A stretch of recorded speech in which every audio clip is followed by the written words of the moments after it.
요즘 시장 보면 정말 아슬아슬한 외줄타기 같다는 생각 안 드세요? 한 발짝만 삐끗하면 그대로 추락할 것 같지만 이걸 무사히 건너가기만 하면 엄청난 기회가 기다리고 있는 바로 그런 상황이죠. 오늘 이 위험천만한 줄 위에서 어떻게 균형을 잡고 나아가야 할지 그 방법을 한번 같이 찾아보려고 합니다. 그래서 지금 투자하는 분들이라면 누구나 이 질문을 스스로에게 던지고 계실 거예요. 지금 이 뜨거운 랠리, 과연 여기가 정말 꼭대기일까? 아니면 이건 더 큰 상승을 위한 시작에 불과한 걸까? 오늘 우리가 풀어야 할 가장 큰 숙제라고 할 수 있겠죠. 자, 본격적으로 들어가기 전에요. 지금 시장이 얼마나 뜨거운지 보여주는 숫자 하나만 딱 보시죠. 바로 12입니다. 이게 뭐냐면 최근에 나스닥 지수가 무려 12거래일 연속으로 상승한 기록이에요. 정말 대단하죠. 이 숫자 하나만 봐도 지금 시장에 얼마나 강력한 에너지가 흐르고 있는지 바로 느껴지실 겁니다. 그런데 이렇게 시장이 뜨겁기만 한 건 아닙니다. 동시에 반대 방향으로 아주 세게 잡아당기는 힘도 만만치가 않거든요. 지금 시장을 움직이는 이 두 가지 상반된 힘, 저는 이걸 딱 두 가지로 나눠서 엔진과 브레이크라고 부르고 싶어요.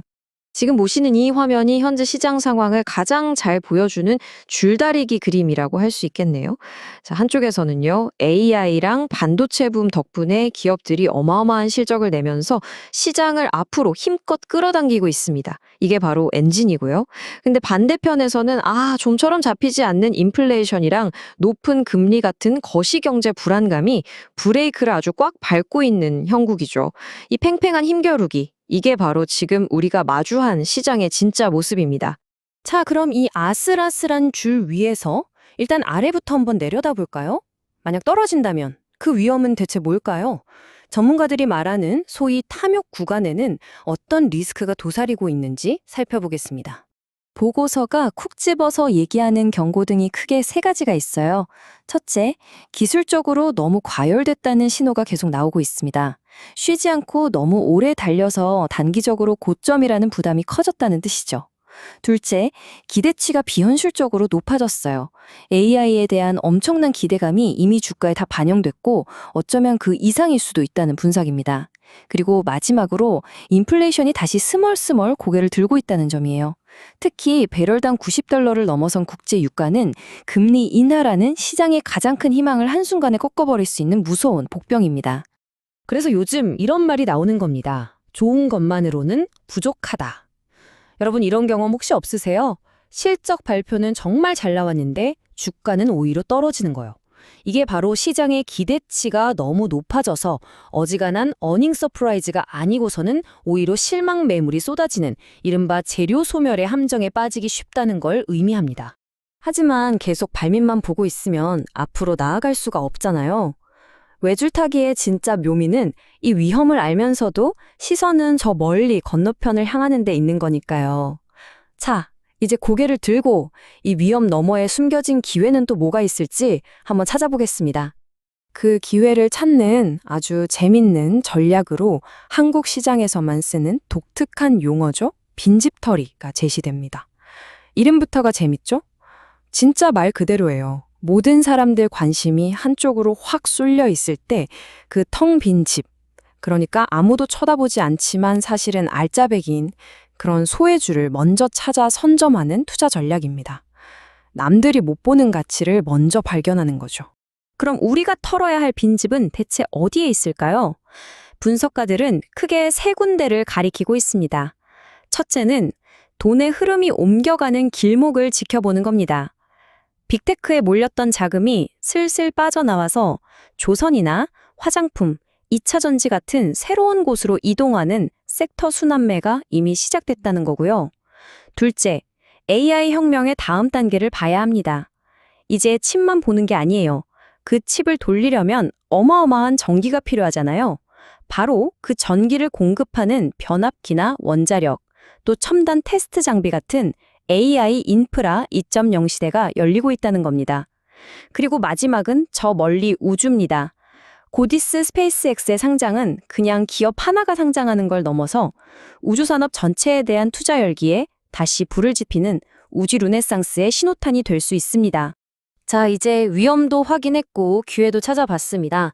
그럼 이제 이 둘 사이에서 균형을 잡으면서 외줄을 건너갈 구체적인 플레이북을 한번 펼쳐볼 시간입니다. 여러분의 포트폴리오에 바로 적용해 볼 수 있는 실전 전략이죠.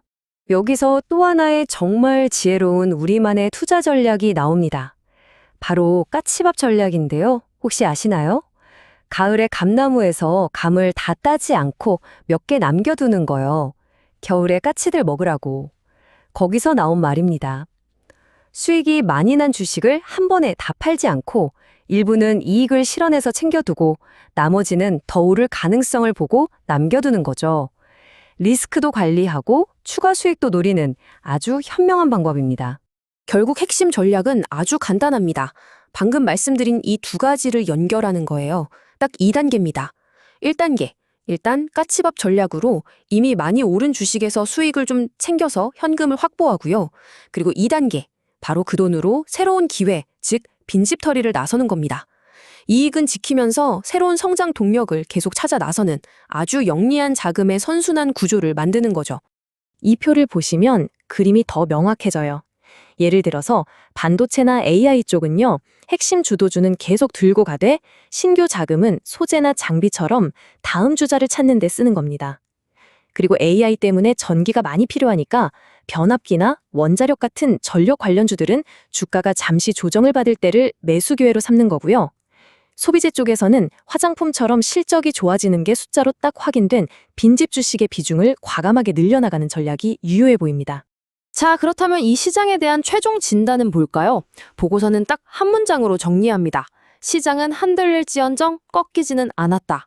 이 말이 참 중요해요. 외줄이 바람에 세게 흔들리긴 해도 그 줄 자체가 끊어진 건 아니라는 거죠. 그러니까 단기적인 조정은 올 수 있어도 상승 추세라는 큰 그림은 여전히 살아있다는 희망적인 메시지입니다. 결국 선택은 우리 각자의 몫으로 돌아옵니다. 두려움 때문에 그 자리에 멈춰서서 발밑만 내려다볼 것인가? 아니면 저 건너편의 기회를 보고 담대하게 한 걸음 더 내디딜 것인가? 오늘 우리가 함께 살펴본 이 이야기들이 여러분 각자의 아슬아슬한 외줄 위에서 자신만의 단단한 균형점을 찾는데 조금이나마 도움이 되기를 바랍니다. 좋아요, 구독 부탁드립니다. 감사합니다.